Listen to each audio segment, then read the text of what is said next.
اے عرش معلیٰ کے مالک، ہمارے دلوں کو گمراہ ہونے سے بچا۔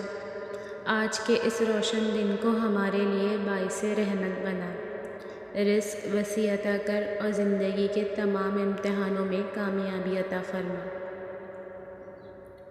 دعا کبھی ٹھکرائی نہیں جاتی ہے، بس بعض حالات میں ٹھہرائی جاتی ہے، کبھی بات کے لیے تو کبھی میزان کے لیے۔ دعا ضرور مانگے، اٹھتے بیٹھتے لیٹے، اور اپنی دعاؤں کو بے غرض ہو کر مانگے کہ وہ دے تو اس کی شان، نہ بھی دے تو اس کی قدرت۔ گھر والے آپ کی قبر کو باہر سے ماربل لگا کر خوبصورت کر دیں گے، لیکن قبر کے اندر خوبصورتی کے لیے آپ کو خود محنت کرنی پڑے گی۔ زندگی بہت مختصر سی ہے، ہم کسی سے نفرت کر کے یا کسی کا برا سوچ کے شاید اپنی جھوٹی انا کی تسکین تو کر لیں گے، مگر یقین مانیے ہمارے اندر کا انسان کبھی بھی خوش نہیں رہ پائے گا۔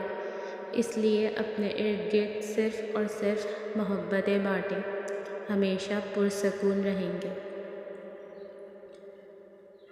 بارگاہ الہی میں دعا ہے کہ اللہ رب العزت آپ کی ہر نیک تمنا پوری کرے، صحت عطا فرمائے، خوشیاں نصیب کرے، کسی کا محتاج نہ کرے اور ہمیشہ اپنی پناہ میں رکھے۔ آمین یا رب العالمین۔ اللہ آپ پر رحمت کرے، اللہ آپ کی حفاظت کرے، اللہ ہمیشہ آپ کو خوش و آباد رکھے، اللہ آپ کی ہر مشکل کو آسان کرے، اللہ ہماری زندگی کے مشکل سفر کو آسان فرما دیجیے۔ آمین ثم آمین۔ صبح کا سلام صرف رسم نہیں بلکہ یہ احساس فکر بھی ہے، تاکہ رشتے سلامت رہیں اور یادیں باقی رہیں۔ اللہ آپ کو ہمیشہ خوش رکھے۔ آمین ثم آمین۔ پتہ ہے رب کی خوبصورت صفت کیا ہے؟ جب ہم غفلتوں کے ٹوکرے اٹھا کر اس کے در پہ جاتے ہیں تو وہ رد نہیں کرتا، پھٹکار نہیں دیتا، پچھلی توبہ یاد نہیں کرواتا، بھگا نہیں دیتا۔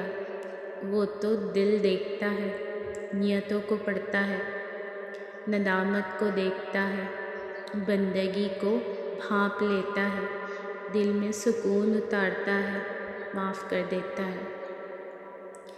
اللہ پاک آپ کو ارض و سما کی تمام آفات سے محفوظ رکھے اور بے حساب خوشیاں عطا فرمائے۔